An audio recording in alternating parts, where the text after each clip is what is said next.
commence ma mémoire. Parfois, il me semble que ce n'est que vers 4 ans, lorsque nous partîmes pour la première fois, ma mère, mon père et moi, en villégiature, dans les forêts humides et sombres des Carpates.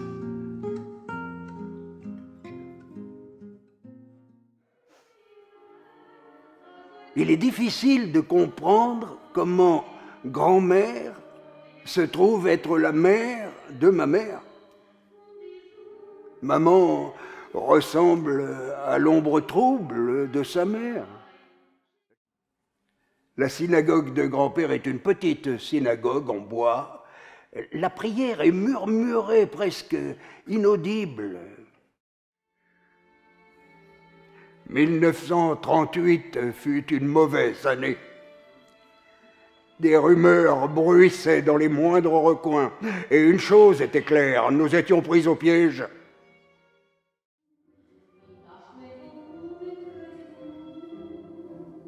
Plus de 50 ans ont passé depuis la fin de la Seconde Guerre mondiale.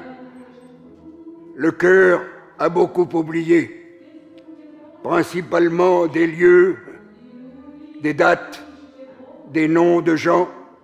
Et pourtant, je ressens ces jours-là dans tout mon corps.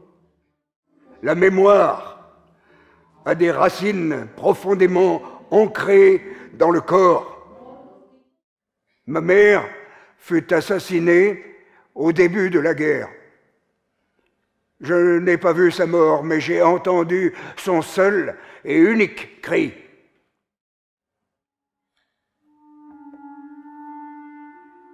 La Seconde Guerre mondiale dura 6 années. Parfois, il me semble que ce ne fut qu'une longue nuit dont je me suis réveillé différent. Parfois, il me semble que ce n'est pas moi qui ai connu la guerre, mais un autre.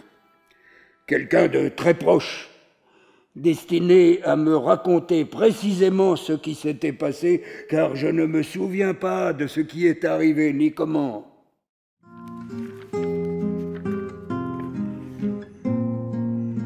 La parole ne me vient pas facilement, et ce n'est pas étonnant, on ne parlait pas pendant la guerre.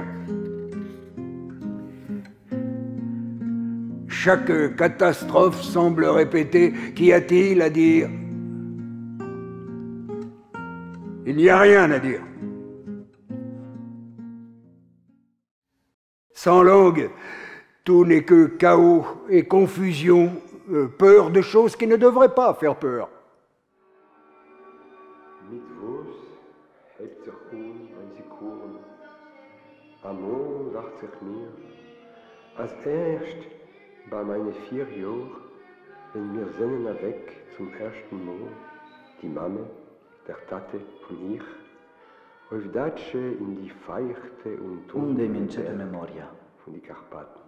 Uneori mi se pare că abia la 4 ani, când mă plimbam cu mama și tata pentru prima oară prin pădurile umede și întunecoase din Carpați. Alteori am început. מתי מתחיל הזיכרון שלי לזכור? לפעמים נדמה לי שהוא מתחיל רק בגיל 4. Ces instants rares ne faisaient pas qu'élever une lumière dans l'obscurité, ils ancraient en vous la foi en l'idée que l'homme n'est pas un insecte. Des années passèrent avant que je parvienne à moi-même et que je sois prêt à accepter ma propre histoire. J'appris que le passé, même le plus dur, n'est pas une tare ou une honte, mais une source de vie. Un véritable écrivain écrit à partir de lui-même, et la plupart du temps sur lui-même. Et si ses propos ont un sens, c'est parce qu'il est fidèle à lui-même, à son rythme, à sa voix. La littérature est un présent brûlant, non au sens journalistique, mais comme une aspiration à transcender le temps en une présence éternelle.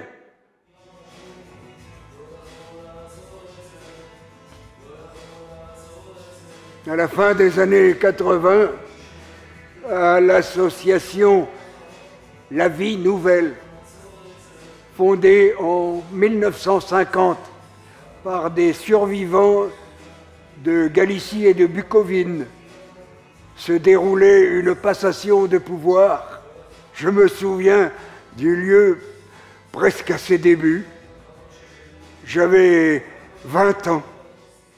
Parfois, il me semble que mon écriture ne m'est pas venue de la maison ni de la guerre, mais des années de café et de cigarettes au club. Et pendant des années, la vapeur des cafés brûlants et la fumée des cigarettes n'ont cessé de nous envelopper pour nous conduire jusqu'ici.